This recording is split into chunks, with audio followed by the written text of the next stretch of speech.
Alright, so welcome to week 6. I don't think anyone's more excited about week 6 than I am. So this morning I was telling myself, get your ass out of bed and go run, because if you don't, you're going to be a hot mess. And I did get out of bed and ran, and I'm still a hot mess. So it didn't really work out very well for me, but that's okay. So week 6 of Unleashed, welcome back. Today we've got Leisey doing our speech today, so Brooke, I think, is finishing up his speech as we speak, and then he'll be speaking at the clock. I like this one here, and the saying, a comfort zone is a beautiful place, but nothing ever grows there. So unless you take yourself out of your comfort zone, you're probably not going to go anywhere farther than what you already are at now. So try something different, try something new. Again, this is completely out of my comfort zone, and every year I take it done, I'm really grateful to Vince that he's made me do this, and every year before it leads up to it, I really hate him for putting me in this position. So it is a good thing to make yourself do things that you're not used to doing. I opened 2 gifts this morning. They were my eyes. So I think a lot of times we don't see some of the gifts that are given to us. I know Vince had talked about some stuff in the sales meeting last Tuesday, and then I had a friend that had some things happen to her this past week as well. And you don't realize what we should be thankful for. So sometimes we just need to sit back and be grateful for what we have, because there's a lot of people that would love to be sitting in your seat right now that has a lot of trauma or issues going on that wishes their life was as easy as this right now. So there are a lot of people who are biting their fingers in fear that they might lose their jobs. But there are few people who have decided within themselves, I'm going to make it. Some people aren't waiting to be cut. Some people are moving on their own because they feel within themselves, I've got what it takes to make it. They're not afraid about tomorrow because of how they see themselves, because of what they feel that they deserve, because of what they feel that they can create for themselves. Because these people have decided, as they look at the future, as they look at themselves, there's a way. Where there's a will, there's a way for me to begin to create a way out of no way. And when you have that kind of consciousness, when you have that kind of spirit, nothing can stop you. Nothing. What does the $500,000 a year person do the $50,000 a year person doesn't do? He pays the price and a little bit more. He works hard and a little bit more. He bleeds and a little bit more. He makes money and a little bit more. He saves money and a little bit more. If you want to win in business, you got to be tough, and you can't quit. Somebody's going to win, you or him. And the person that wins is going to want it the most. This business is nothing but an attitude business. It's your attitude about you. It's your attitude about life. If you go out there this week and you just think you're supposed to be somebody, you're going to do something big, and you go out there and you work hard and you prepare well and you get up mentally and you go out there and you leave it all on the field and you just have a feeling that, dadgummit, this is our time. We going to do it. You got a chance to win. Life gives you what you'll fight for. Life don't give you what you want. Life don't give you what you'd love to have. Everybody would love to be successful, right? Everybody wants success. They want financial independence. Life gives you what you will excel. If you want to win, you got to show up and demand for yourself success and fulfillment and happiness. I believe desire and determination is everything. It ain't talent, it ain't brains, it ain't education, it's desire and determination. You've got to have a will to win. You've got to have a hunger to be somebody. This is your life. This is your legacy. This is who you are. You're writing your history right now. We got to get to work, man. We got to get to work because we live in a day and a time where we have every opportunity to be our best self.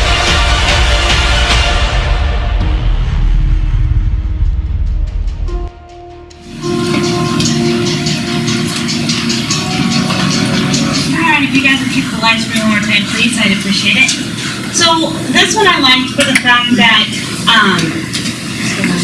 I think attitude has a lot to do with what we're doing nowadays. I talk to agents every single day, and a lot of times you guys come to me and you guys ask me questions, and there's other times you guys come to me and I understand you have to complain sometimes about your day.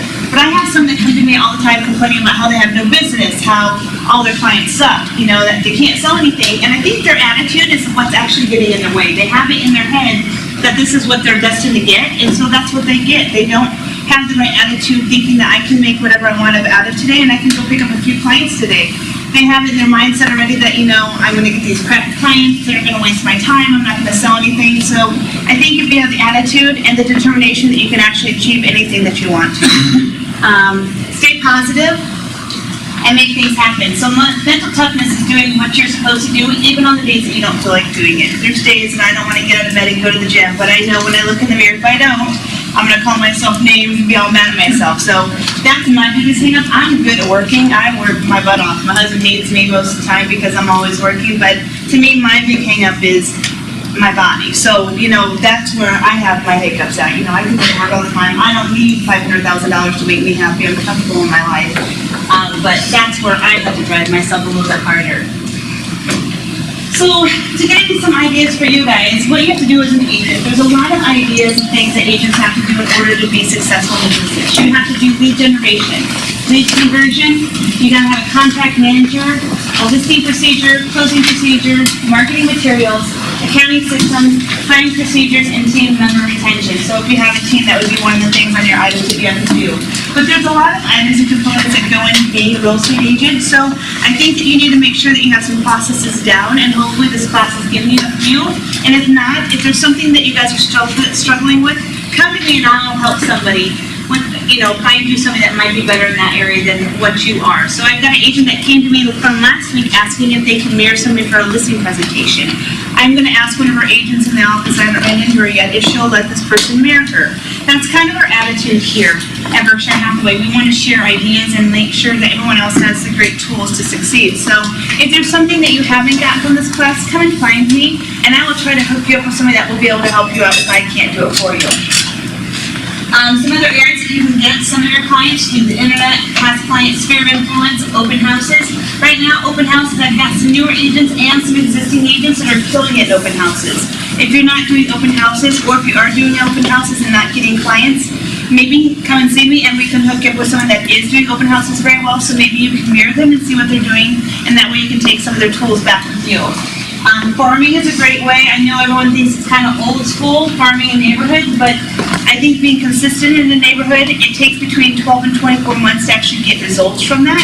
But I do think that that is a great way to keep your name in the forefront of people's minds in a certain neighborhood if that's where you want to be working.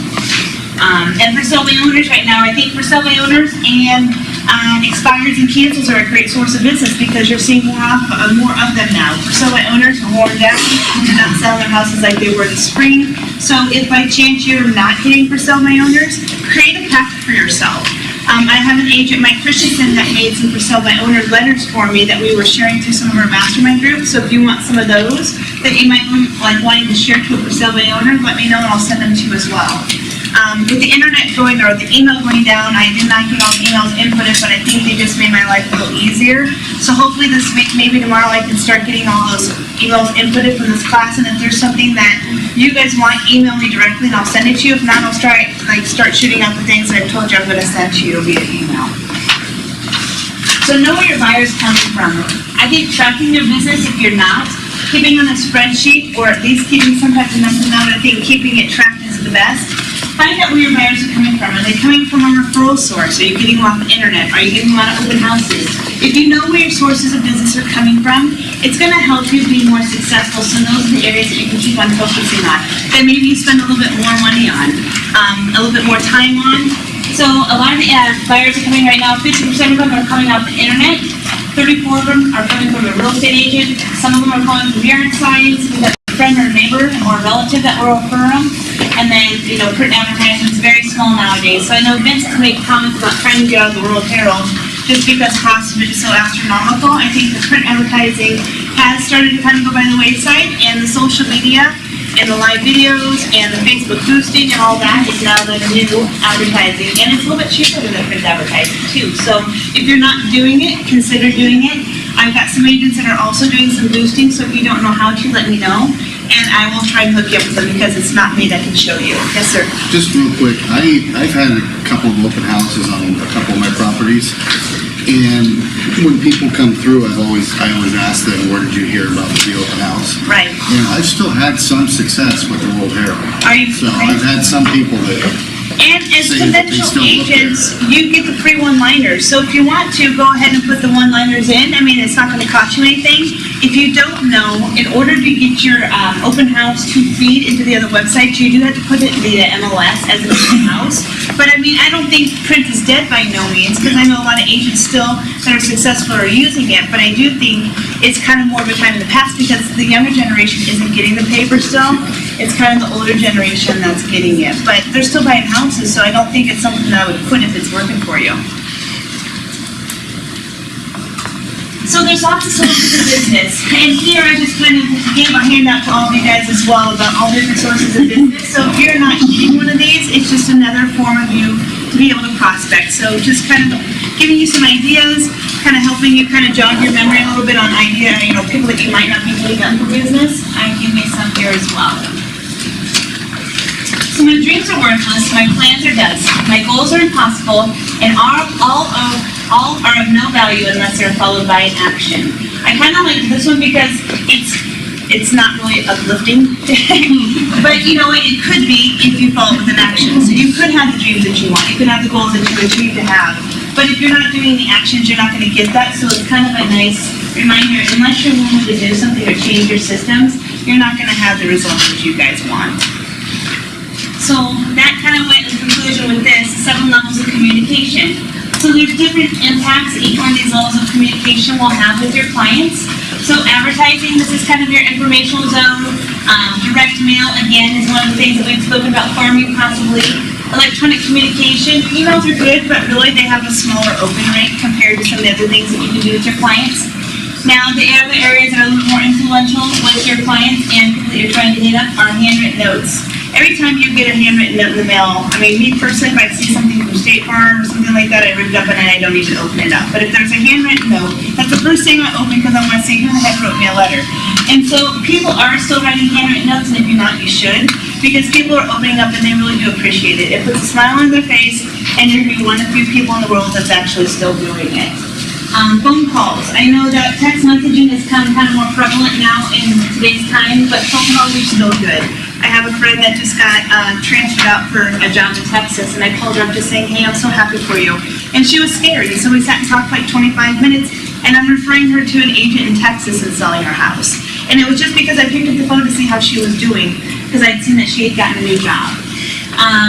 Events and seminars. So I think these are influential if you're not set with a bunch of real estate agents. Granted, it's great to get to know the people that you're working with, and I think it does make your transitions or your transactions a little bit smoother. But go to events and seminars where you can intermingle with people. When I was still selling more, I used to work at the gym every night from like 5 to 7. I just was a gym rat. Never told anyone what I did. I just came in and did my job, walked in and my business closed and walked out when I was done. And I bet you I've had more leads from that gym that I don't even work out anymore, just because people saw me come in, that I was a hard worker, that I did my job, and I left. And so I don't think you guys realize the places that you could be capturing business that are right in front of you, that you need to start kind of maybe focusing on letting people know. I mean, if I would have told more people about what I did, maybe I could have sold a lot more houses, but I wasn't trying to. I was still managing. I was selling just enough to keep me happy. I was working enough, and if I would have utilized that system, I probably could have made twice as much money if I wanted to. So kind of take advantage of the things that you have in front of you. One-on-one meetings. So Vince is really high on these things, the one-on-one meetings. He says do coffees, not lunches. They're cheaper, they take a lot less time. So if you're going to do these, that's great. We really like them. But if you're not going to do them in the right manner, then don't waste your time. If you're going to do a coffee or lunch, make sure that you kind of set the expectation that you're going to talk a little bit about business. Make sure that they know that you're there to talk business, but you can still have a personal conversation. You know, if you want to be funny for a little bit, say I'm going to put my real estate hat on for a couple minutes. I just want to kind of tell you what's going on in your real estate market in your area that you live. This is kind of a CME of your neighborhood. If you guys know anyone looking to buy or sell, I would love to work with people just like you. So how are the kids doing? I mean, you don't have to talk about it very long, but be the market expert for those people that you're meeting with. Let them know that you have some information for them. And I think you'll have a better result if you're setting the expectation that you want to talk business for just a little while. That doesn't have to be your spiel. You can use whatever you want. It's just an example of what you can do in order to try to make it lighthearted and not too real estate related where you're hounding your friends for business. Because a lot of agents I know hate calling their sphere. They'll call people all day long for sell by owners. They'll call expireds, canceled. But when it comes to their friends or past clients, that's one thing they will not pick up the phone to do, because they don't want to bug them. So just make it lighthearted so it makes it easier on you. So traits of successful people. I've had a few of these, but I like this one as well. So 11 traits of successful people. They take immediate and decisive action. They have goals and stay focused on them. They are productive instead of busy. So every single day I feel like I'm busy, and like other days when I wake up and I go to the gym and I come to work with like a clear head, I feel like I'm more productive because I have a plan in place, which I think if you have a plan in place, you're less to be busy and more productive. They measure and track your activities, so this kind of goes back to our beginning slides. If you're not measuring and tracking your activities, I don't think you could actually stay on point to where you want to be. They protect their life balance. I suck at this, so they have a good life balance where they know when to shut off work. They're willing to get uncomfortable. So if you're not willing to get uncomfortable, make the call to your sphere to fire to hit that next level of achievement that you want to hit. They maintain a positive mindset. They avoid being perfectionists. They spend time with the right people. They have mentors and coaches. I would say probably the most successful agents in this office have coaches or mentors that they meet with. And some of them have more than one accountability partner that they meet with on a daily or not daily, but like weekly basis. So if you don't have one and you can't afford a mentor or coach, Vince and I do mentoring and coaching, or find somebody here in the office that will be your accountability partner. You know, everyone wants to help everyone out in this office, which is nice. And they focus on taking small and continuous steps forward. So you gotta take baby steps. Make yourself uncomfortable for a little bit, and it'll make you grow, and then you can get to that next step that you're trying to achieve. So 10 reasons why you fail. This one I like as well. You're afraid to stand out among the crowd. You're not persistent enough. I kind of suck at that one sometimes. I don't think sometimes I'm as persistent as I could be. You lack humility.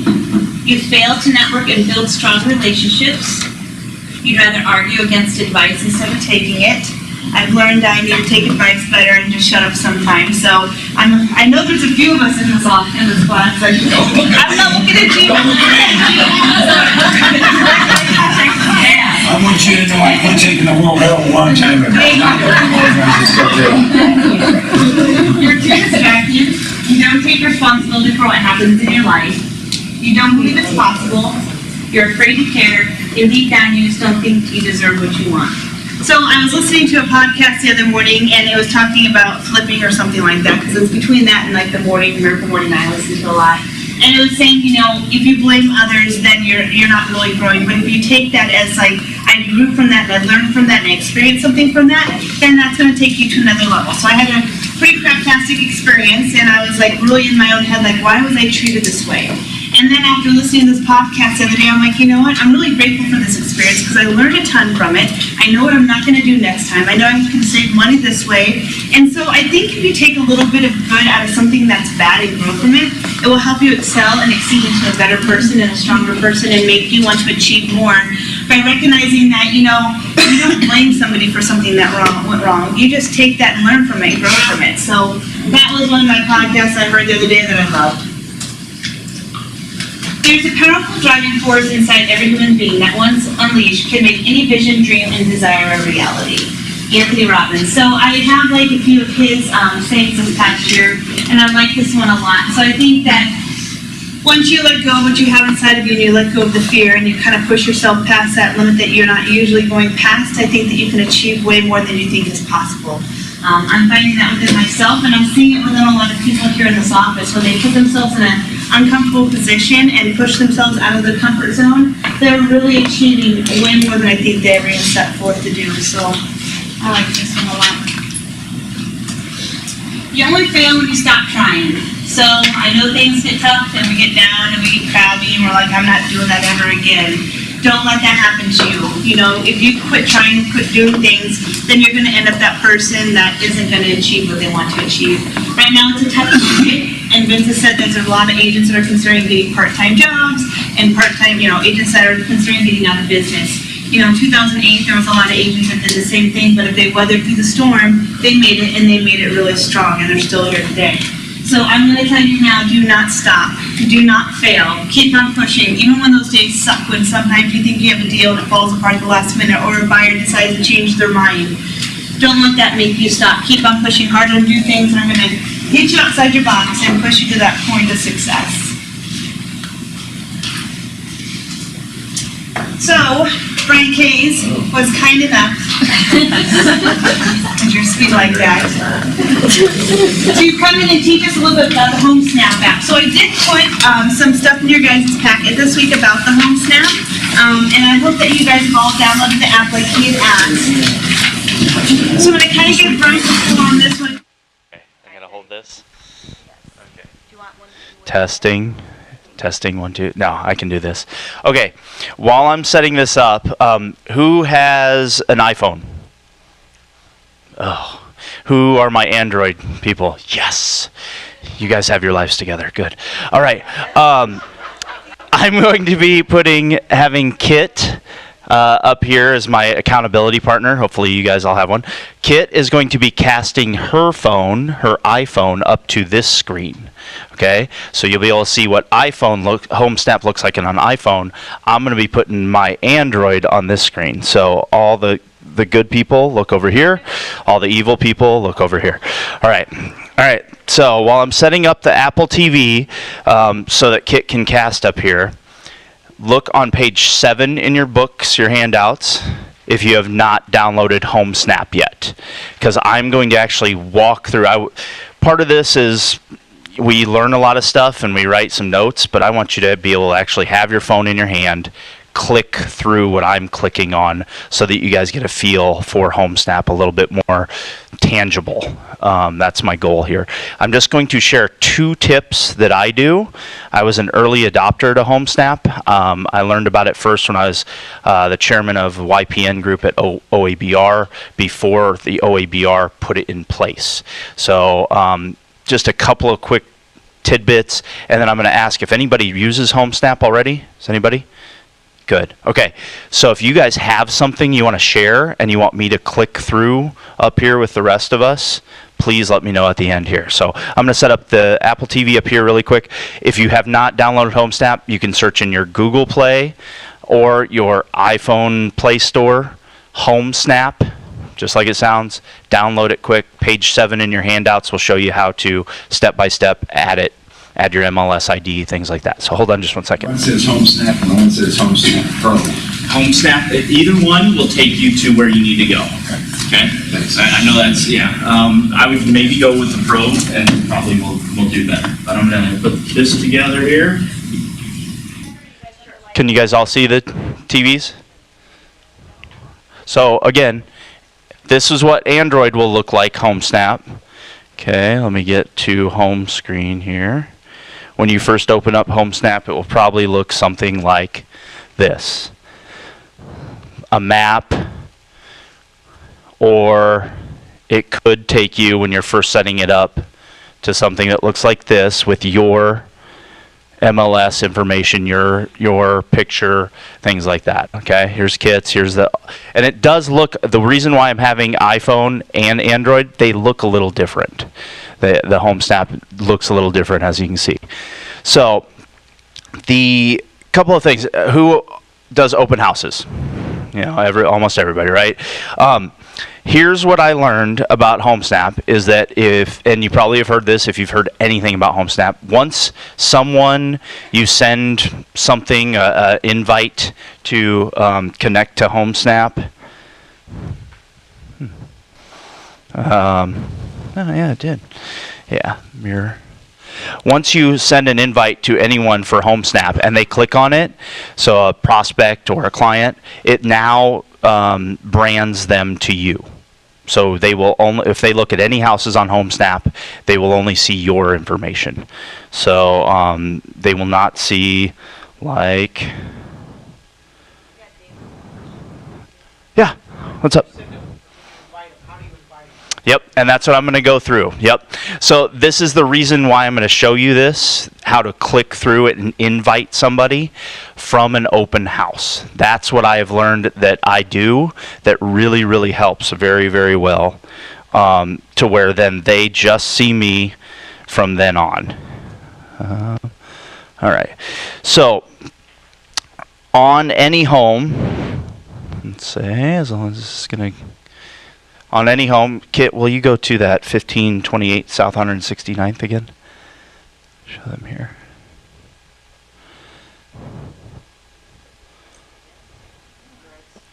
Oh man, now it's getting to me. Okay, so I'll start off here.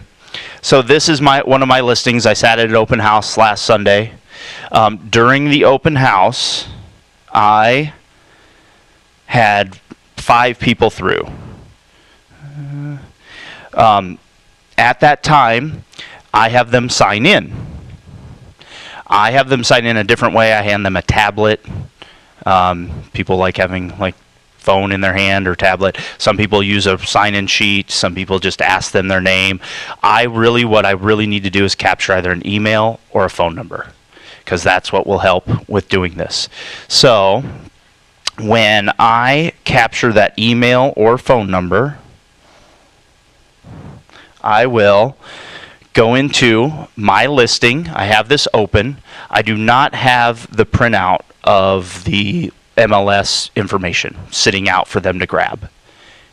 I actually, after they get done signing in, I share this just by scrolling down, and you see where this little thing popped up right here, 1528 South 169th Avenue.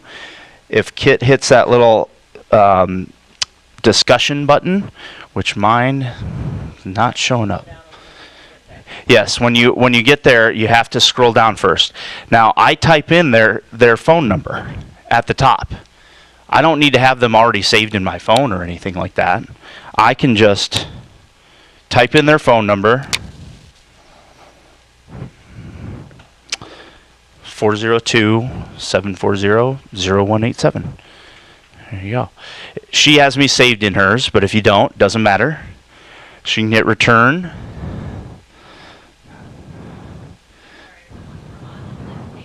Yes. Scroll down just a little bit. Click on the listing. And I have this open on my phone, while I'm sitting in open house. Scroll down, and you're going to see a whole bunch of information. A 3-bed, 3-bath. Yep. You'll see it right there. See how it popped up right here? Android is the same way. So as you scroll down, this will show up. And you click on your little text or SMS messaging. And I'm sorry for mine not casting to this one, Android people. But mine's the same way. Mine has, at the very bottom, it says send in a message. So if you're scrolling down, you can find send in a message. Does everybody find that? Yeah, go. So that is going to be, once you're on a map, you have a search. You can search at the very top. So this is where you're probably going to start off every time, is the map. Just click on homes at the bottom, and it's the same way whether it's Android or not. So everybody find homes. You have to know the exact address. Or find it on the map. Yep. Why don't you go to map, Kit, since mine isn't showing up there. Okay, so if she clicks on the map itself, this is the home. It's the green one. It shows all the homes around, but the green one is yours. There will also be, on Android, I can just hit the little button that takes me right to where I am standing. The red ones are sold. Green are for sale. Blue is not on the market. Orange is under contract. Okay? So she's in that one. And sitting there, she invites me, or well, click on that, Kim, or Kit, sorry. She scrolls down. She hits that message button, types in the phone number of the person who just signed in.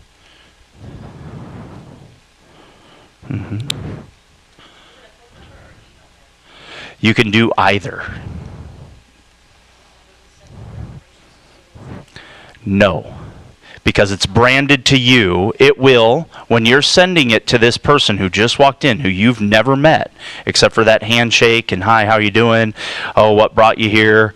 I'd like you to, the owner would like people to sign in, so please do that here.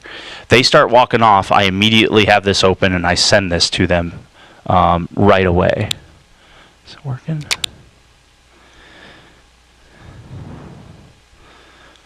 So she is now in this. She hits send.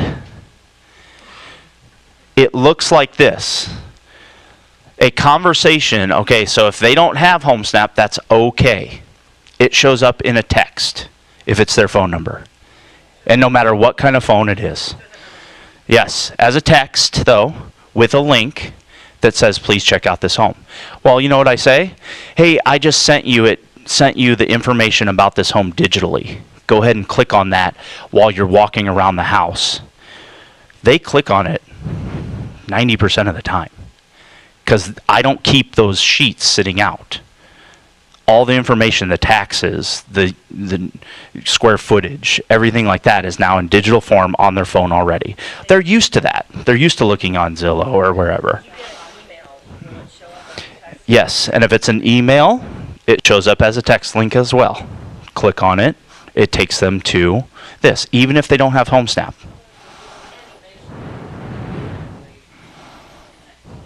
Exactly, and that's the whole beauty of this. The moment that they clicked on that, they are branded to you through HomeSnap.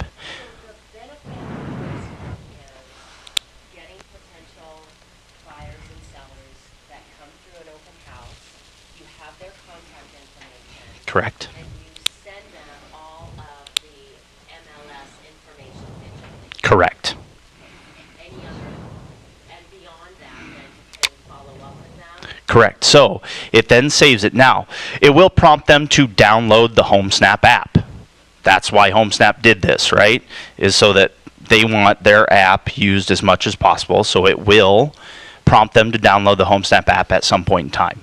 But for right now, all they're looking at, it takes them either to the, oh, there we go. Hey. It either takes them, but look, I'll show you on mine what it looks like to them is like this. Kit sent me this. There's the listing right there. If they have HomeSnap or if they download HomeSnap, it then shows up in a message form, just like any text, but it keeps those houses right there. What it also does is automatically updates those houses. I'll show you somebody else that I've spoken with. Stephanie, here we go. When I first met Stephanie here, was at an open house, or called me and we went through a house. I sent it to her right when we pulled up to the house. I'd never met her before, but I had her phone number. I sent her this house, 16215 Greenleaf. See that how it says sold? It updates automatically in their message, whether it's under contract, sold. So if you look at 3 or 4 houses with somebody, it will update them when it goes to contract. And if one of the 3 goes to contract that they were looking at, maybe it pushes them to make an offer on one of the other, their top one, right? So a couple of questions. What's up? No, it just update. It says, hey, there's been a change in status. Yeah. Did you have a question back there?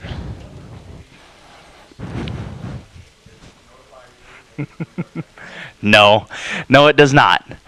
So that's the only thing. You have to. You want to stay top of mind, right? The question, was if another agent, so they go to 4 open houses, one of them happens to be mine, one of them was yours. I'm going to send them this too, right? You did too. They don't have it to where I think it's the last person's link that they've clicked on. That's who's branded to them. So you do have to stay top of mind. It has to do with being that person in being that realtor for them. What's your question? So I did myself as a client, my personal phone number, and looking at what was sent to me with a link. Yep. Through email or text. Okay. It's not showing any way to contact me, but it's saying to contact you. So I used your listing. Really? So I just did it as if I was a customer walking through an open house, and nobody has any information on me.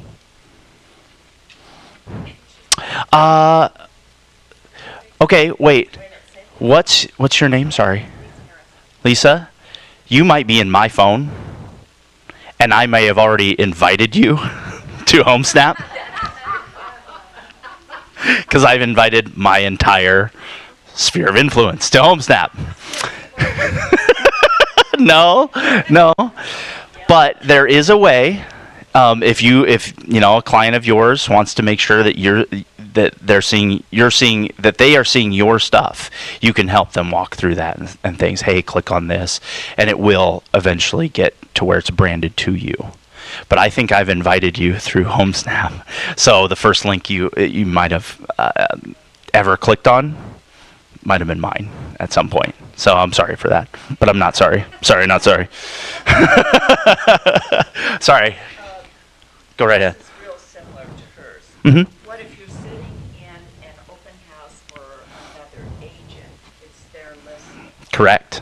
And like I just called up the one that I'm doing, Mm-hmm. and it has the listing agent. How do I get mine? What HomeSnap says that it does, and I'm pretty sure this is how it works, just like this. If you click, so if this is my listing, yes, but here, let me show you. Oops. Mm-hmm. So if I'm on messages, I go to Kit's. Montauk is yours, right, Kit? Or it's not even yours. Okay. Katie Adler's. Okay. So if I send this in a message down on the bottom here, send this in a message. Now you can see the little 3. No, this is Android. So, yeah, and that is, you want to try that too? Click on Montauk. This little thing here, you can send it through a text if you want. You can just click on that, and it will prompt you to, I can send it in a message. I can post it on Facebook. I can just copy it to the clipboard. Those sorts of things I can email. Or I can click on that send in message, type in a phone number at the top too, and hit send. So it should say my name. So if you send it to somebody, it should brand to you. I haven't had any issues with it not branding to the person who's sending. Okay. All right. And what was your question?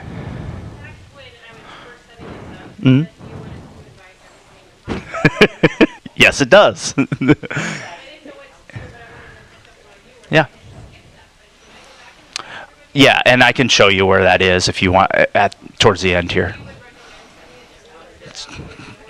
That's what I did. That's what I sent it to everybody who was a contact in my phone. I'm going to be calling them over the next year anyway, or somehow reaching out to them, right? Sphere of influence, making those contacts through those, however many it is, right? So I sent it to them already. You know what? If I get somebody who clicks on it and then I didn't know that they were looking, and then they contact me, win-win, right? Sorry, I saw a question back there.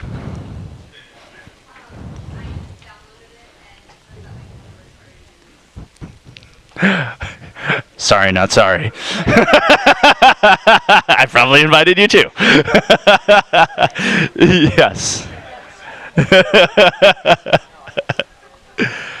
Okay, so let's refocus here on this. So let's say now, is everybody to where, let's say just go to any listing you have or find a home that you have or that it's for sale there. Try and invite somebody. I just want everybody to know how to click through that where, hey, this is a listing. I'm sitting it. Doesn't have to be your listing. You can sit someone else's listing. You can invite that person who just signed in. And now they at least have the digital information right on their phone. So you can follow up with them very easily. But because in messages, so here is, yeah. So I just sent her the text. She's only getting it through HomeSnap. She's not getting it through. Because she already has HomeSnap downloaded. If you have HomeSnap downloaded, it will send it through HomeSnap. It will not send it through text. It will not send it through an email. It will default back to sending that message through HomeSnap. Now this is why I have so many messages, because I've shared, however many houses with people through open houses with you guys. And that's going to be my next thing I'll go over with you. This is my other tip that I would love to have all of us start using is if I'll save that for just a second. But if you're in that house, you share it with that person. Let's say we were talking about role playing in this, right? Let's say that person then goes, they're getting ready to walk out, and they say, well, it's not really for us. We're looking for this neighborhood and about this price range, but we don't like this about this house, or we are looking for, they usually don't say that. They usually say, we're looking for this, and this house doesn't have it. Well, down at the bottom, if you scroll, I'm in that house, 1528 South 169th, whatever house you choose. Also, scroll all the way to the bottom. 1528 South 69th, or whatever house. All the way at the bottom, right here. Similar listings. Look at that. I didn't have to work at all on searching bedrooms, bathrooms, or anything like that. While they are telling me that this house doesn't quite work for them, and they're not working with anybody, I found similar listings to this. And I asked them, oh, well, did you see 1320 South 163rd Street in your search? It's a 3-bedroom, 3-bath, 1,682 square foot, and it's only been on the market 6 days, $245. I look like the smartest person in the world that just found them one that meets what they're looking for.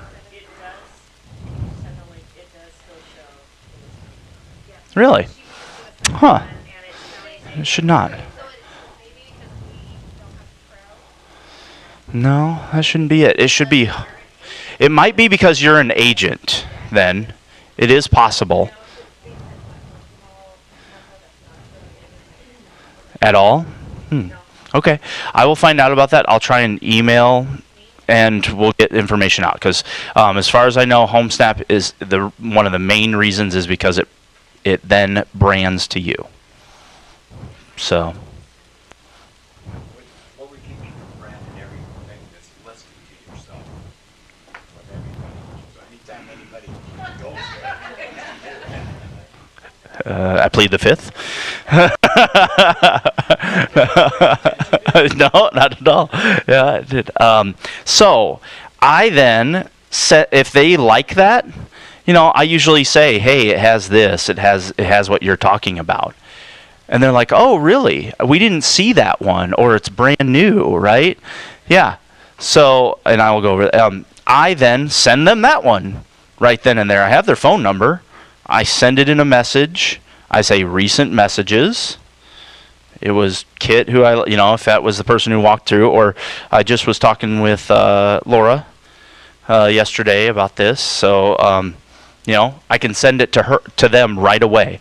So that one that they thought worked pretty well for them and met their needs that I just found for them, because the one I'm sitting in doesn't, I can send it to them right there. And when you send it to them, you can put in a message. You can say, well, let me know if you want to see this one. I can set up a showing, a private showing for you. So those are just what I've done, and it has worked because I then have people messaging me after an open house, such as, any client or any prospect that walked through. I've had people say, oh, yeah, I like this HomeSnap. Hey, what about this one? They share it with me. I'm able to click right onto it. So when Kit shared that one with me, like Montauk, I can just click right on it. So if they send me one, I can click on it. I can find out, oh, it's been on the market 86 days. They don't see all the confidential information. They just see the listing summary, everything that's out. I can see the confidential information, how to make a showing, if there's a contract pending release, occupancy, I'll talk to them, I'll send them that information. Be like, yeah, that one is actually under contract. They have a 48-hour right of refusal or first right to purchase, So then I look even smarter because they don't know that. Laura?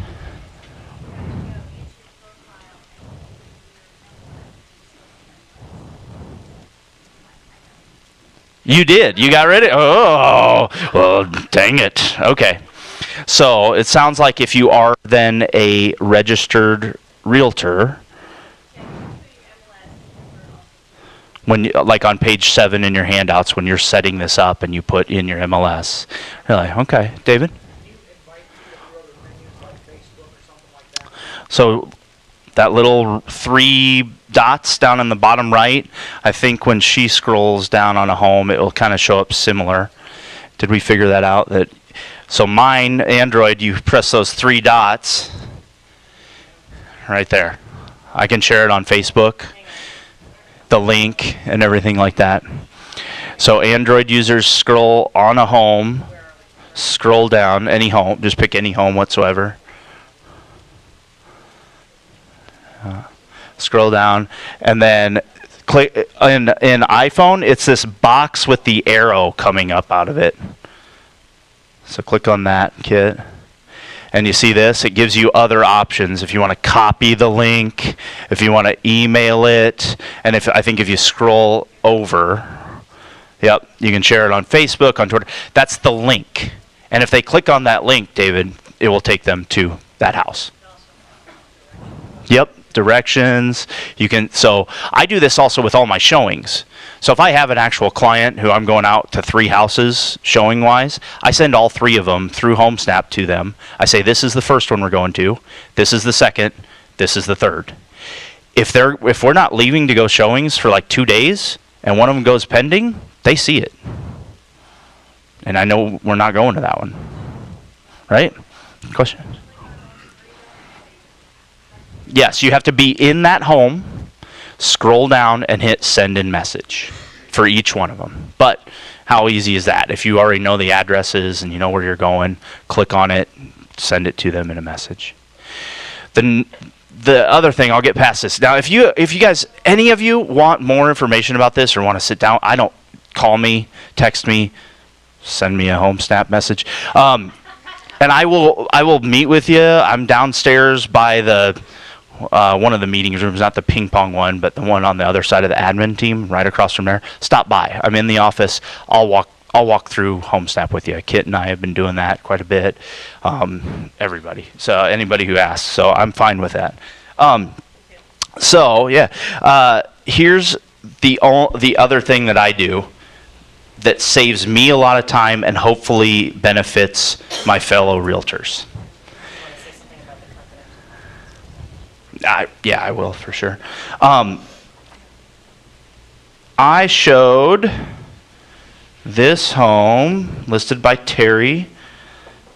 Not that. This one at 401 Cedar Lodge Road in Cedar Creek the other day. Under the confidential information, it said that to make an appointment, make a showing appointment, text her. So I just sent it through HomeSnap. Said, can I look at this home at 2 p.m. this Sunday, please? She sent back, I can't do that. Well, we worked it out where I was able to show it 2 p.m. that day, right?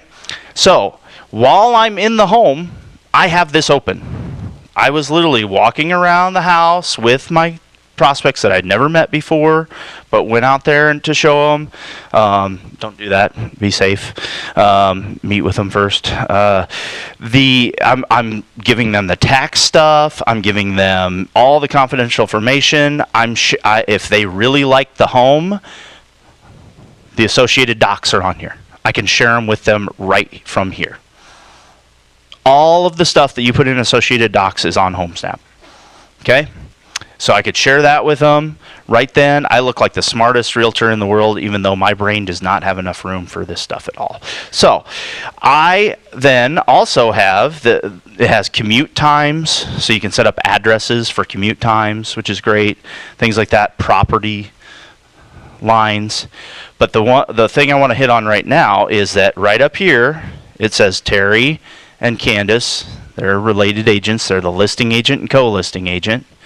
What did I do when we were walking out of that house? I knew what my clients thought of the house. I knew their feedback. I literally clicked right there, typed in their feedback, and actually talk to text, and ended up looking like this. All done. They love the openness and view. They're not in love with the stairs or size of bedrooms, but we are headed to the other one. I'll let you know for sure their decision. My feedback's done. She got feedback immediately that she can share with her clients. We don't do come on. Who answers the email for feedback? Oh, yeah, yeah. I don't have time to do it every time. I try, but once I found this is where if I showed your home, most likely you got feedback through this from me. And it was instant. It was right when I'm locking up or when I get in the car, I say it really quick and I send it. That's just what I do. So if you can help me out and give me feedback when you show my listings through here, that'd be great. So does anybody else have any tips, tricks, or questions at all? I know there was a lot there for just I was trying to give 2 little tips, but I know we went over quite a bit. So can you set up like a saved search for this, or so like if the house, like if something comes up that they're looking for, it will automatically send it to them? Correct. I just shared 2 tips with you. 2 what I thought were my most go-to ones, which is the feedback, and then open houses and inviting as many people and branding yourself. This app has so much stuff to it. It has save search right there. It has messages. Agent Pro is the university. So like Farm My Zip. You can pay HomeSnap to farm a zip code for you. You can save a search based on their filters, bedrooms, bathrooms, and even, just like a lot of these, you can draw an area, and it only comes up in there, and then save it. I have those. Okay, so if you do a search and save a search, under Me, on the bottom right, Kit, I think you have the same thing, right? It says Me. It shows up under Saved Searches. And I can just click on that. So my father's looking for a townhome, 1st floor, 2-bedroom, 1 bath, somewhere 180. If anybody's got anything coming up, let me know. So I have a saved search set up for him across town for that. Well, these are the ones that the purple means open house. Green means what? I don't have an area, but if I wanted to, I could click here and just circle that. What goes away? All those. Yeah. So can you tell if they have actually seen, like, let's say you did something on a safe search and they got a new listing, can you tell if they saw it or not? That is something that, from what I understand, HomeSnap, what OABR released HomeSnap, or partnered with them, and at first they didn't even have the associated docs on HomeSnap, but then they watched how HomeSnap worked, OABR did, and then released more, and they added features. They're adding more features every month, every quarter, or whatever.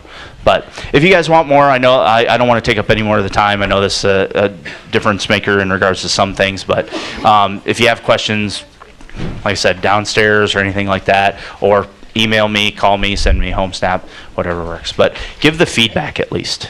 That's an easy one. Just get in there. You know who's the listing. Do that. All right. Thank you, guys. Thank you, Brian. Apologize.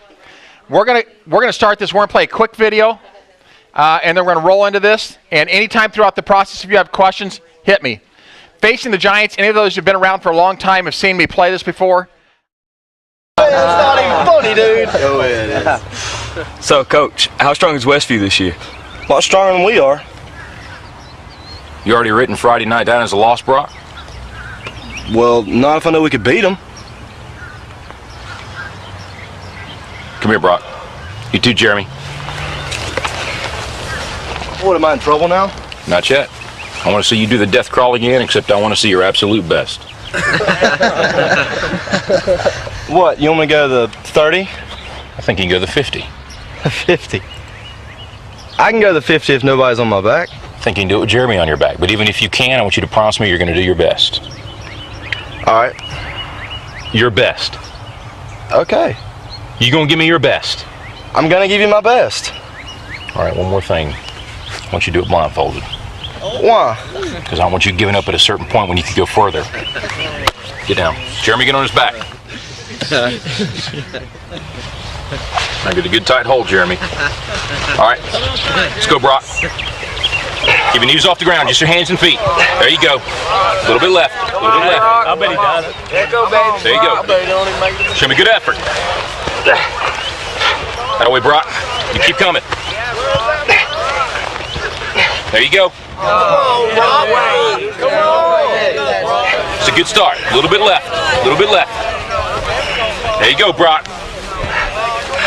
Good strength.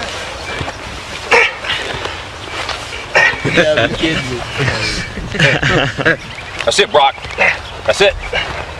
Not at the 20 yet? Forget the 20. You give me your best. You keep going. That's it. No, don't stop, Brock. You got more in you than that. I ain't done. Just resting a second. You got to keep moving. Let's keep moving. Let's go. Don't quit till you got nothing left.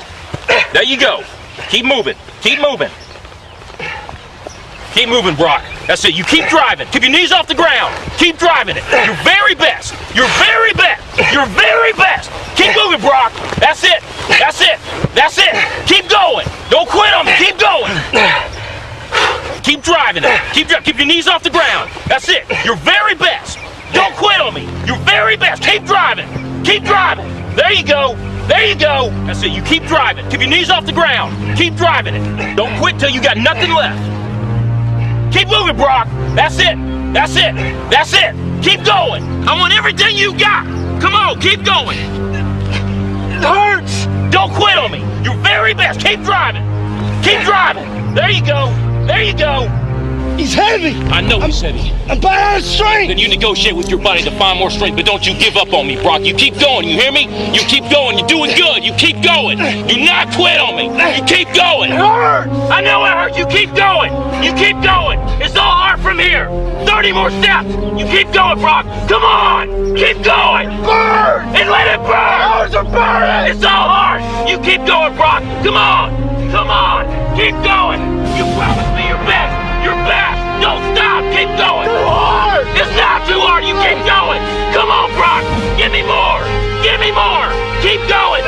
20 more steps. 20 more. Keep going, Brock. Give me your best. Don't quit. No. Keep going. Keep going. Keep going. Don't quit. Don't quit. Don't quit. Brock Kelly, you don't quit. Keep going. Keep going. Go, Brock Kelly. You don't quit on me. No, you keep going. You keep going. Go, Brock. 10 more steps. 10 more. 10 more. 10 more. Keep going. Don't quit. Give me yours. You can. You can. 5 more. 5 more. Come on, Brock. Come on. Don't quit. Don't quit. Come on, Brock. 2 more. 1 more. It's 50. It's gotta be 50. I don't have any more.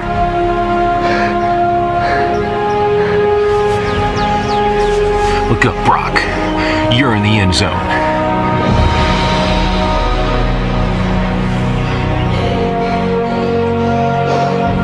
Brock, you are the most influential player on this team. If you walk around defeated, so will they. Don't tell me you can't give me more than what I've been seeing. You just carried a 140-pound man across this whole field on your arms. Brock, I need you. God's gifted you with the ability of leadership. Don't waste it. Coach? Can I count on you? Yes. Coach? What is it, Jeremy? I weigh 160.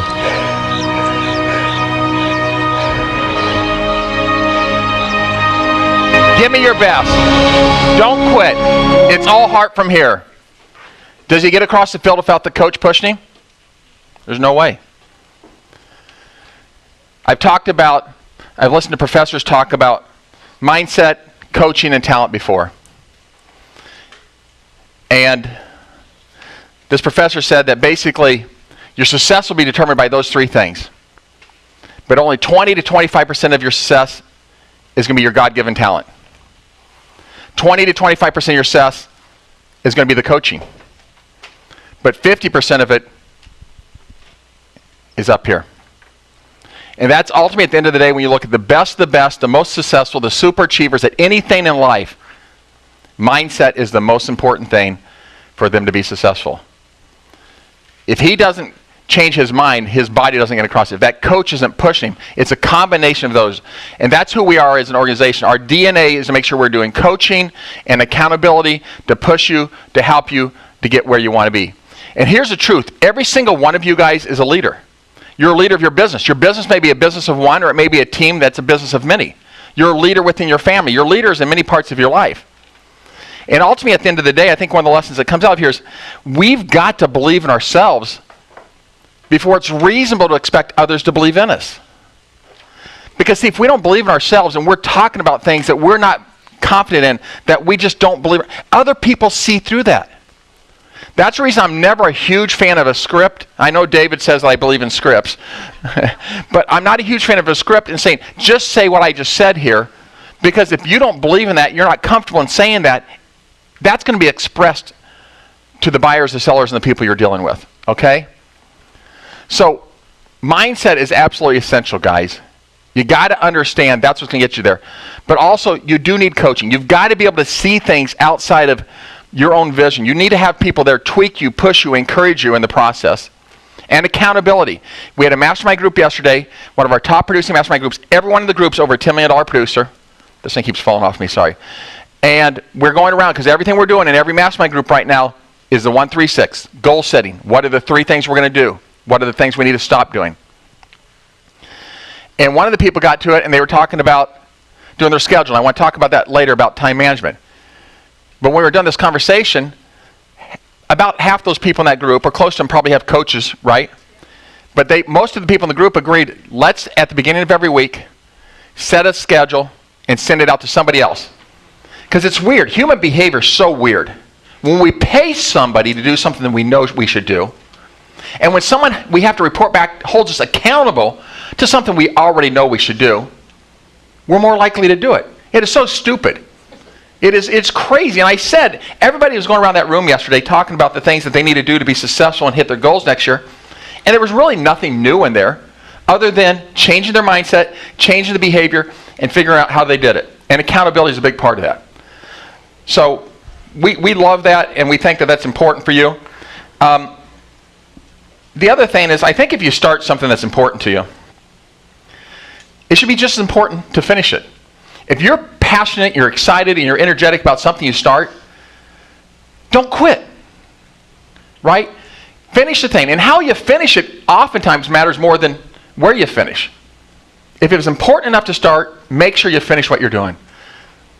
One of the things, a story I want to tell is, back when we were Prudential, God, this is 5-6 years ago, I was part of a innovation group with Prudential. And I was fortunate enough to go to a number of places, but the coolest place I thought I went was Google, and I was able to go there twice. And the second time I went to Google was about a month before Steve Jobs died. And so I don't know if that was 5 or 6 years ago. And some of you have heard this story before, so I apologize. And a couple of stories I'll tell you probably have heard before. And there was probably 50, 60 people in the room. There was only 4 of us from Prudential. There was an executive, and there was 3 of us that were brokers. And we all had to sign confidentiality agreements. Caldwell Banker, Better Homes and Gardens, Keller Williams. All the large national brands had 4 or 5 people in the room, all signed confidentiality agreements. And this head from Google gets up and he starts talking to us. And he says, everybody thinks we hate Apple. He's like, we don't hate Apple. And actually, ironically, later on, the head of marketing gets up and says, I'm going to play what I believe is the greatest video or the greatest TV commercial in history. And it was an Apple commercial. And they said this commercial was only played once. Some of you aren't going to remember this because you're too young. But it was in the 1984 Super Bowl. And it was introducing the Macintosh, where a lady's running through there and throws this thing through the screen. And I thought that was a tribute to Google to say, we think the coolest, best commercial ever produced was an Apple one. He says, we don't hate Apple. Actually, Apple's such a fierce competitor. We love having them around because when there's people like Apple in the business world, in our world, it pushes us to continue to grow, to continue to change, and to continue to move forward. Right? We do not become complacent when we have competition like Apple. Moral of the story number 1 is competition actually is not a bad thing. Competition keeps us on our toes, and it makes us continue to move forward to make sure we're continuing to get better because guess what? They're improving too. And I'm going to talk a little bit later about what the BHHS advantages are. But we're going to have 40% of the market share, is my guess, when we're done with this whole thing. So don't rely just on that, because I need you to also differentiate yourself. You'll hear me say time after time, which is what Dave says is my script, money flows to the difference, not to the similar. I stole that from Jay Kinder of Kinder Reese about 15 years ago. Money flows to the difference, not to the similar. What's that mean in real estate? That means if we go on a listing presentation and we say, I'm going to put up a sign, I'm going to put up a lockbox, I'm going to put in the MLS, I'm going to put it on the internet, and if you twist my arm, I'll do an open house. Pretty much every idiot can do that, right? If that's all you're doing, that's the same thing everybody else is doing. What's your point of differentiation? Your only point of differentiation at that point in time could be to do it for less. Be that discount agent. We don't want you to be that discount agent. We don't ever want to be known as that discount broker. But if you differentiate yourself, if you show value to them, to not only where they want to do business with you, but they want to do business with you and pay you more because you've differentiated yourself and they see the value in that, that's where we want to put you. And so don't rely just on the company, because when you start doing over $400,000 or $500,000 houses, we're seeing this in our mastermind groups all the time. People are like, God, when I go over a certain price point, I'm usually competing against 2 other Berkshire Hathaway agents. So we're going to talk a little bit later about nurture those relationships, have that great sign in the yard when we go over the Berkshire Hathaway advantages to differentiate yourself. But understand, how do you differentiate yourself as an individual versus a small team versus a large team? And you all have competitive advantages. We need to fine tune those. But Google goes on to say there's 2 fundamental differences between us and Apple. He says the first one, they would never do what we're doing today. Confidentiality agreement signed or not, they would never bring in people from the outside and say, here's what we're doing in your world, in your industry, what do you think about it? They don't look for the opinions of others. Apple doesn't, but Google does. They want that input from others. Apple develops a product, they're like, this is an iPad, this is this, you like it, this is what we're doing, take it or leave it. The second thing Apple doesn't do, Google said, is Apple doesn't roll anything out until Apple believes it's perfect. Right? May not be perfect, but Apple's got to believe it's perfect. They're not going to tweak it. Google says, and at this time they were rolling out Google Plus and a couple other things I don't remember. And they said, listen, here's what we know. We know none of these things that we're rolling out are perfect. Some of them may not even work at all. And anything that does work, we're going to have to continue to change and tweak as we continue to move through the process. And I came back and my next sales meeting was completely on that concept. That's who I want to be as an organization. I want you to be as an individual. I want you to have that mindset that, listen, we're going to make decisions. And I tell people, we're going to make more wrong decisions than everybody else combined in the marketplace. But we're going to make more right decisions than everybody else in the marketplace, because we're not going to sit on the sidelines for the fear of failure. I can tell you, as I consult with large brokers across the country, the number one reason they don't do it is, what will the agents think if it doesn't work? What will the consumer think if it doesn't think? They're making up all these excuses not to do things because they fear they're going to fail. That's crazy. Something not working. See, we've got to set the right expectation. We're going to try things. We know not everything's going to work out. And if something doesn't work out, that's not failure. That is a stepping stone, and we're going through a learning curve to get us one step closer to where we want to be at the end of the day to be successful. Edison did not get electricity right the first attempt or the 100th time. That was never failure to him. It kept happening to understand what I need to do different to get where I want to go. The Wright brothers didn't even get flying a plane right the first time. Now that's a little scary, right? But that was not failure to them. So you've got to set expectations. And that's another one of the things I always say. We have to set correct expectations to yield proper results. We got to do that with our listings, and we're talking a lot about that lately. We got to do that on pricing. We got to do that on condition. We got to do that for our buyers. Set correct expectations to yield proper results. It's absolutely essential. So the Berkshire Hathaway advantages that we try to go over, and I've had some top producers saying, you know what, I need to hear that every now and then because I need to start implementing some of those things back into my business. There's a couple things. One is we're going to make up some graphs showing what our new market share is as we get into next year, and it's going to we've been at 29% market share. CBS Home has been at 16. We believe we'll come out of this at 40% market share. The next closest will be 14-15% market share. No one else is going to be close. So you'll have graphs to show them that early on in the listing presentation. But I think that every one of us should say something like this to our sellers in a listing presentation. I say this to developers, I say this to builders all the time. I tell them, I believe that the most important thing that your listing agent, me or somebody else, should be doing is creating interest and activity. That real estate is truly a numbers game, and the job of your agent is to create as much interest, to drive as many people, to make as many people as aware of your property as humanly possible. And sellers agree with that. And we do this. So I'm like, would you agree with that? And I shake my head yes, because a lot of times, see, that's a subliminal message. Then what happens when you shake your head like this? You see them shake their head like this. It's not the words that you say sometimes, it's how you say them. What's the mannerism you're saying them in, and what's your body language? That's the reason face-to-face is the most effective way to communicate with people, right? You have voice, you have sound. Voice and sound, I think that's the same thing, isn't it? You have touch, you have sight, you have body language, you have all communication skills working with you. You can understand what they're doing. So you have the ability through your body language and voice to communicate those things. Then I would turn around and I would say to the seller, Mr. and Mrs. Seller, if you agree that the primary job of the listing agent is to create interest and activity and make people aware of your property so we can get your house sold as soon as possible for as much as possible, the best way I know to do that is to talk to other productive agents working with potential buyers on a daily basis.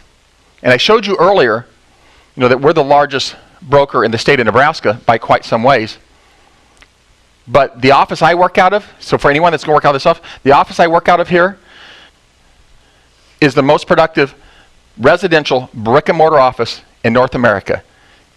We closed about 9,000 transactions in that office last year.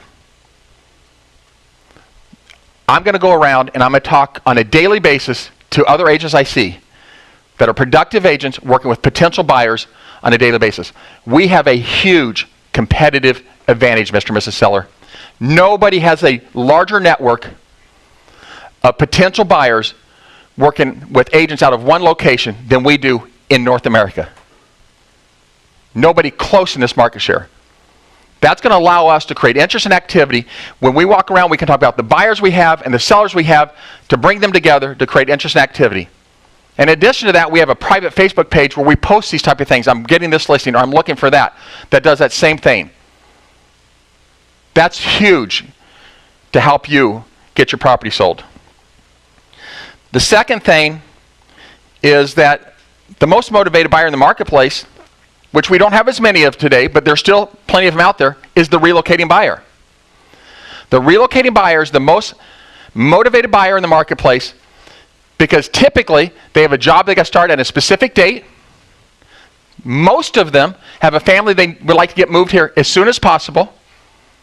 And the majority of them actually are getting a package or a buyout on their house there so they don't have to get that house sold to buy a house here. No more motivated buyer in the marketplace than the relocating buyer. 99% of relocating buyers, and almost of all buyers anymore, but for sure of relocating buyers, they're going online to start looking up houses and their price point before they get here. And this is where we have a competitive advantage again. Not only are they going to see more of our signs, but if someone's moving here from Atlanta, Dallas, Chicago, Seattle, LA, New York, doesn't matter. And we say to them, well, the top 3 or 4 brokers in Omaha, Nebraska is Berkshire Hathaway, let's say CBS Home, MP Dodge, Nebraska Realty. If we ask 100 people in Atlanta or Dallas, 100 people, you said, of those 4 companies, which ones have you heard of? Less than 5 would say they've heard of any of the other 3, and the vast majority of them would say they've heard of Berkshire Hathaway. Name recognition is a huge competitive advantage for us in Omaha, Nebraska, because when they're searching online, we are the only national franchise that has any substantial market share that they're going to see. So they're going to see our listings time after time after time. And again, we tell the seller, Mr. and Mrs. Seller, all those relocating buyers, all those upper end buyers, right, whatever segment we're talking to about, so many of them are working with agents in our office. Remember the people that I'm promoting your property to on a daily basis. And you can throw in there internet buyers, because we know that's the biggest segment of where buyers are coming from now. They're looking at the internet first. All of those internet buyers, we have so many agents working with so many internet buyers. I'm going to be able to reach them through their agent. Those are huge competitive advantages we have. Here's what we also know. As we're heading into a correction, which I completely firmly believe that's where we're at, we know that the mindset of many people is when a correction comes, they're not looking. This is a huge opportunity, and I'm going to tell a story here in a minute of how we got a huge deal at a high commission. Okay? This is a huge opportunity for us to start taking control of this industry back and start getting commission rates back up where they need to be. Because when things are slow, people are not worried about selling their house for 3.5%. Because see, if you don't sell your house, I don't care if it's 1%, 3.5%, or 7%, you're paying nothing. They have a motivation typically when they're putting their house in the market. So they also go, so they're going to go to people they trust, which is the reason it's so critical, and I want to talk about face-to-face being the most effective way to build those relationships. They're going to go to people that they trust, they build great relationships with, and they want to do business with a company. Studies have shown this time after time. They want to do business with a company that they believe has financial stability. No company in the real estate world even close to the financial stability of Berkshire Hathaway. Berkshire Hathaway is the 6th highest valued company in the world.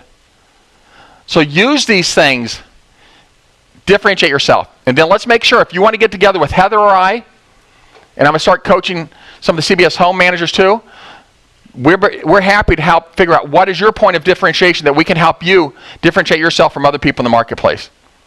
Does this make sense to you guys? Do you guys see the value of where a consumer sees value in this?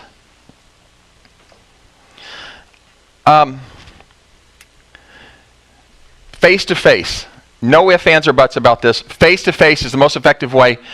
November, December are the 2 best months of the year to get face-to-face with people. Coffees, lunches, get-togethers. Couple concepts, right? Phone calls are good because you have two-way communication going on there. I love handwritten notes because it's that personal, emotional touch. People still love getting those. You can do text messages. You know, I always say 5-5-5-3. 5 phone calls a day, 5 days a week, 25 a week. 5 handwritten notes a day, 25 a week.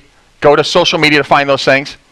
5 text messages or inboxes of social 5 days a week, so 25 of those, and 3 face-to-face a week. And those 3 face-to-face, in my opinion, are more important than any of those other ones.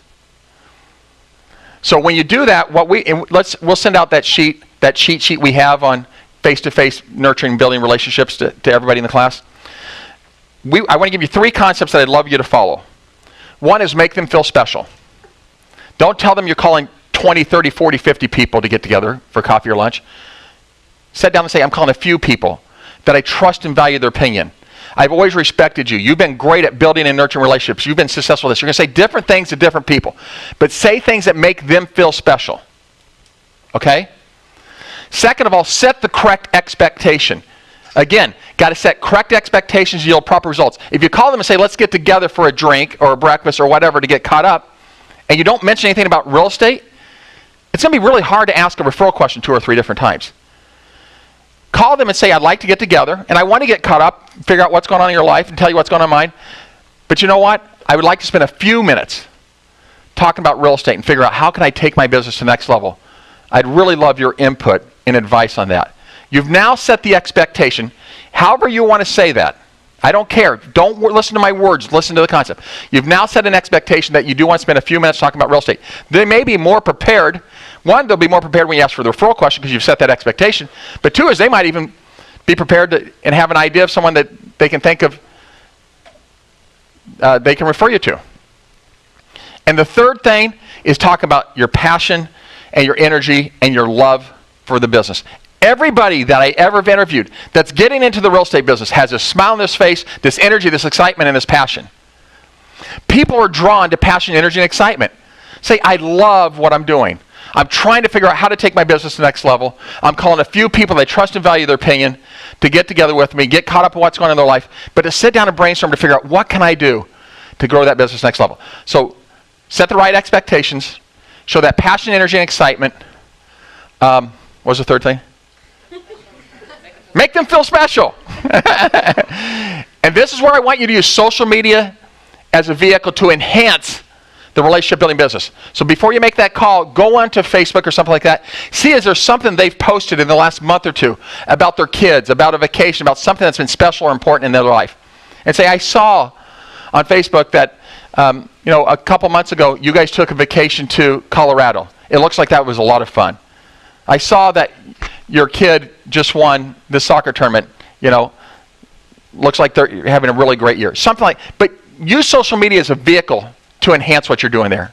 Does that make sense to everybody? Quick story on passion, because passion wins. I can guarantee you that. I'm going back 13, 14, 15 years. I'm not telling the story to offend anybody in the room.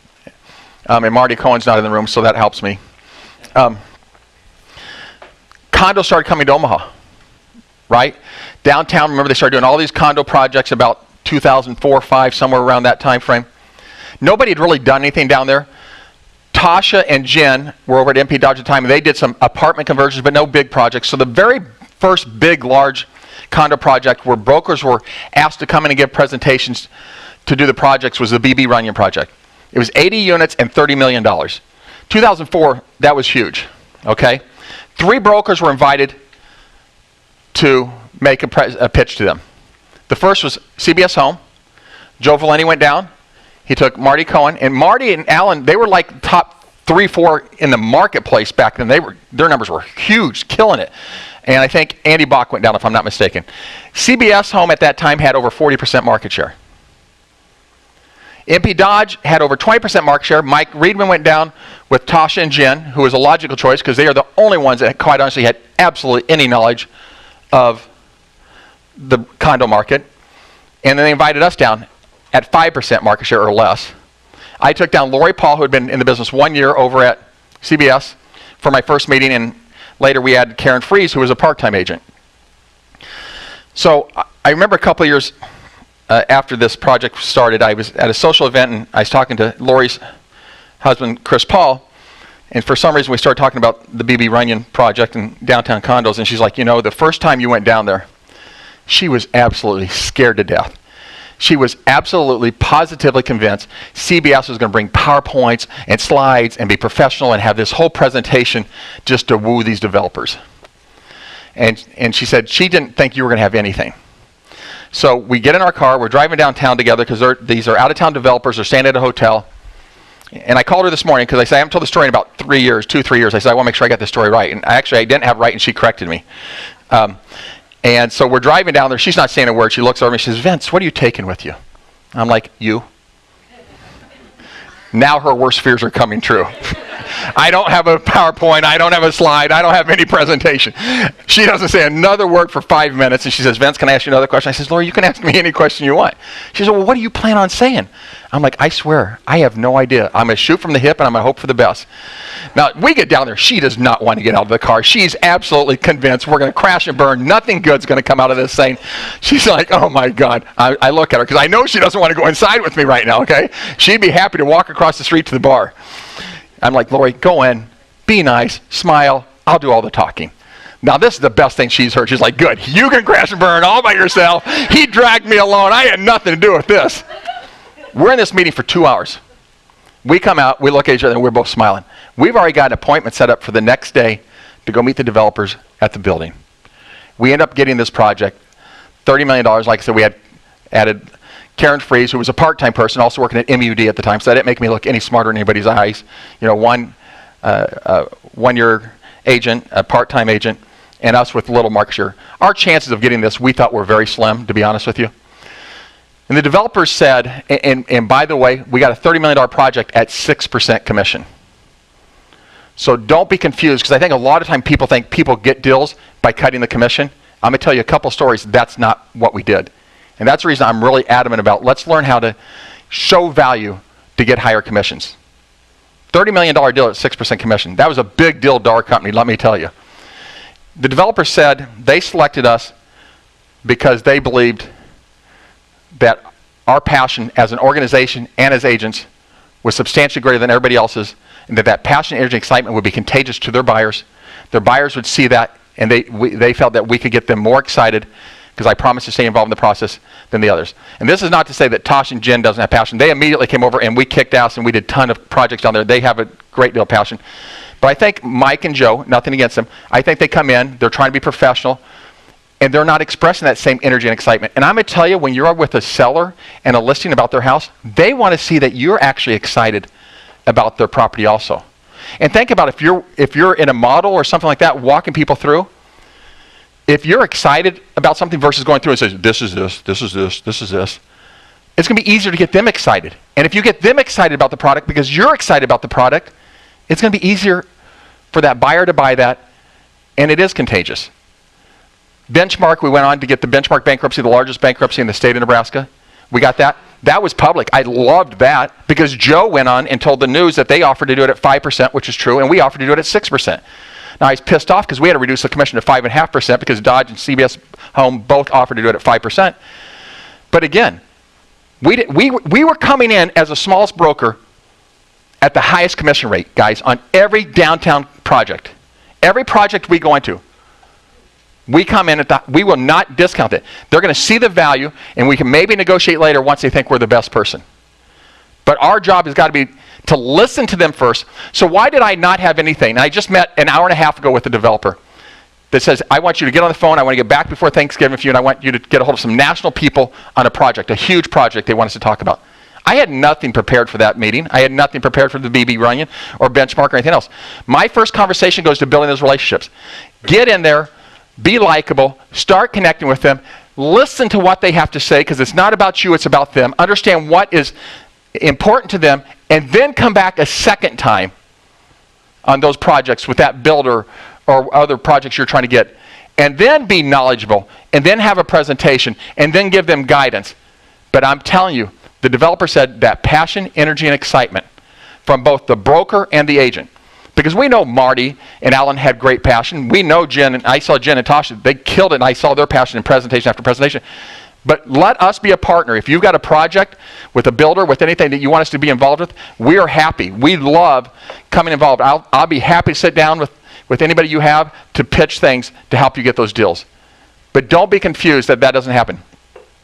The University of Michigan Ross School of Business, which I haven't looked in 4 or 5 years, but at 4 or 5 years ago when I last looked, was the #1 business master's program for business research in the United States. A number of business colleges, when people leave with their masters, will do a quick survey saying, you know, what's more important to you as you go out in the real world now? To make a lot of money or to do what you love? And then they go back 5, 10, 15, 20 years later to see where those people are in their career. And this study showed that when they went back, I don't remember, it was 10 or 15 years later, that the people said to make a lot of money versus the people that said, I want to do what I love and my passion, that the people who were chasing their passion, their love, were multimillionaires like 10 to 1 over the people chasing money.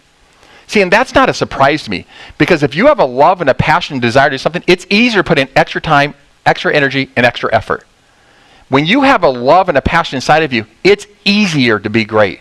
When you're just doing it for money, it's hard. Where do you get that extra push from if all I'm doing it is for the money? So mindset and putting yourself, that's why we're so big on the Miracle Morning, which I think you've talked about here. I love that. We're so big on putting yourself in the right mindset to help you be successful, to move forward to where you want to go. A couple quotes from, I think, a couple of the greatest athletes of all time. Almost every one of you have heard me say this. You know, Michael Jordan says heart is what separates the good from the great. Muhammad Ali, my favorite athlete ever, says champions aren't made in the gym. They're made from something that comes deep inside of them, a dream, a desire, and a vision. They're all saying it's that passion, it's that fire inside of you. Without that, they're not going to ever be great. We got to take chances. Wayne Gretzky says you'll miss 100% of the shots you never take. Right? Don't sit on the sideline for the fear of failure and continue to procrastinate and not do things because you're worried about what other people are going to think.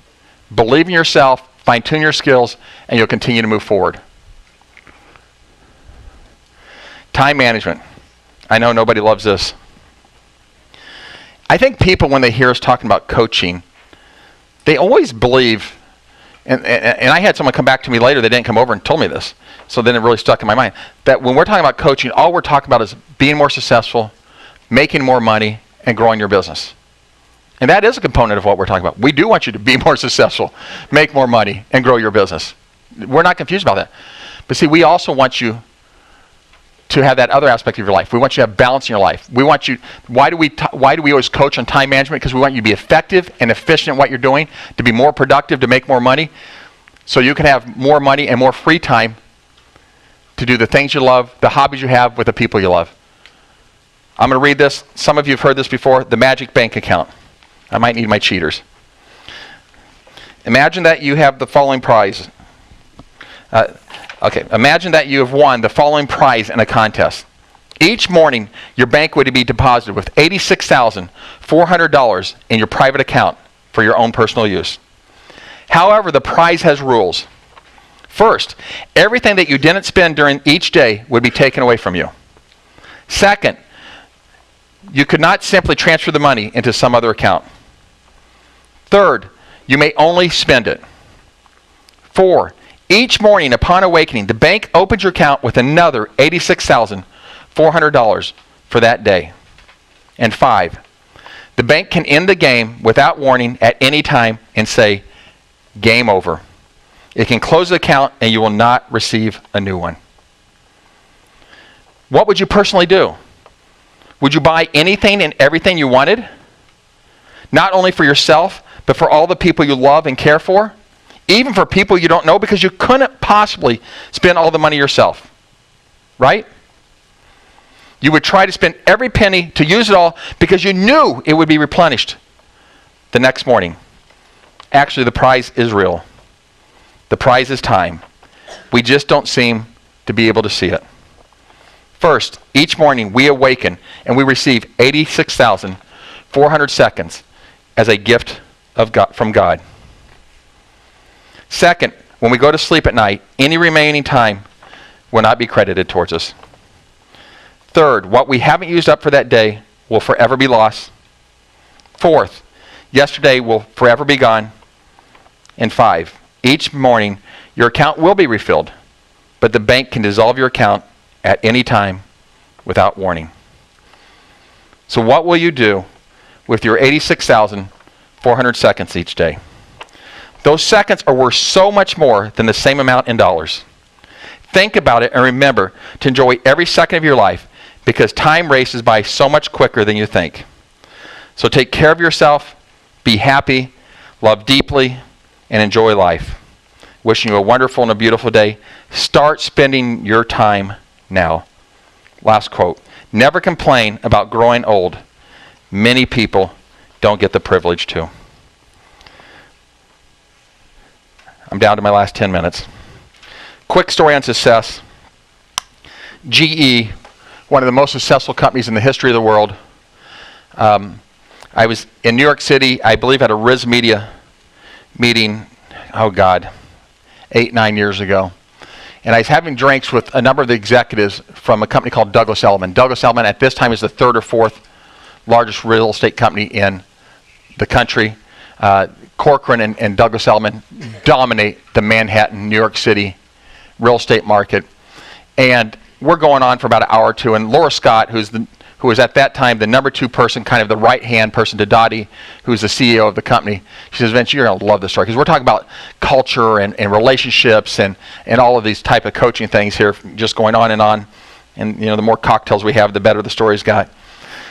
She says, my partner, who was the number 2 or 3 person at GE at the time, said that every day when you go to GE, that when you sit down at your computer, you've got to answer a question that's something to the extent of, what are you going to do to make a difference today?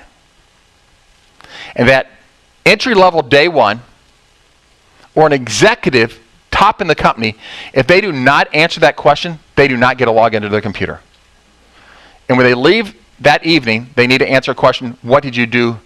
Something to the extent of, what did you do to make a difference today? And I thought to myself, there's no question in my mind why GE has been an incredibly successful company through all these years. Because see, if you wake up, and if we have a mindset every single morning, every single day as we start heading through the day, of what can we do to change the world, to make it a more meaningful, better place as we move forward, how can you not be successful? And it comes back to, why is it so important every morning to do meditation, prayer, exercise, listen to music, videos, read the Bible? I don't care what it is. We've got to do those things in the morning to set ourselves in the right path to make sure we can have a productive and successful day. We're going to play one quick video, and then we'll be done. Guys, this has been my pleasure. I hope you have some takeaways from there. Any questions or thoughts that you have, please grab myself, Heather. Unfortunately, I've got to run out as soon as I'm done here, but I love that so many of you took this class. Let's give Heather an incredible hand for doing this for us. She does not love doing this. This is clearly getting her out of her comfort zone, but we are building upon her strengths. So thank you very much, guys. Please play the video, Brooke.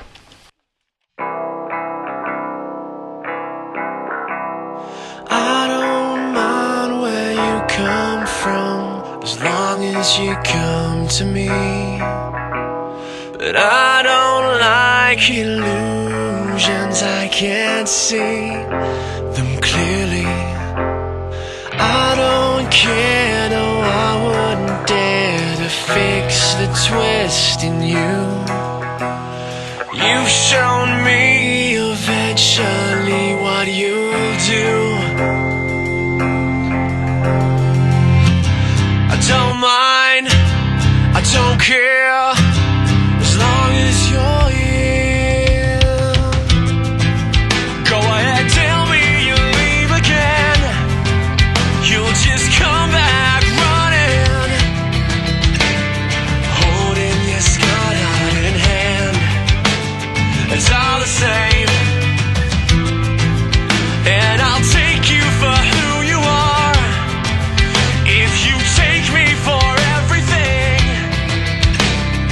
do it all over again. It's all the same. Hours slide and days go by till you decide to come. However long you stay is all that I am.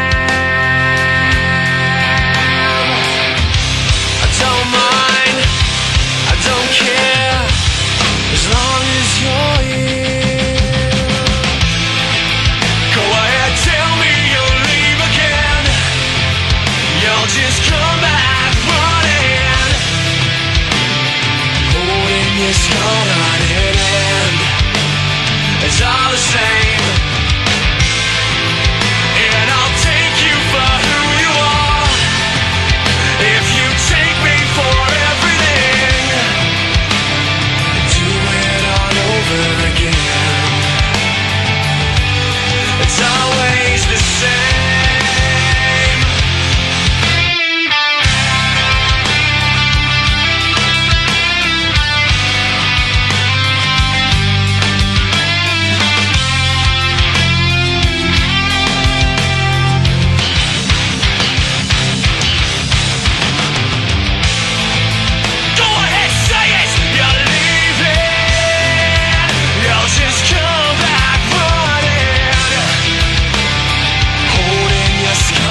In hand, it's all the same,